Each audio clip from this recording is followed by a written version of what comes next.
ये पानी जो लिए अभी आप कितना रुपए का लिया है? 20 रुपये। इसका प्राइस कितना है? 14 रुपये। 20 रुपये में क्यों बेच रहे हो? अभी मजा आएगा ना भिड़ो।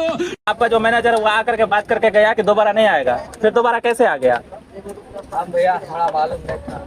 मालूम नहीं था? वो कैसे बोल रहा है कि हम सबको बोले हैं? हम उधर देख रहे थे, हम ठीक है, एक आपको मालूम नहीं था तो इसका प्राइस कितना है? 14 रुपये। 20 रुपये में क्यों बेच रहे हो जब तुमको मालूम नहीं है?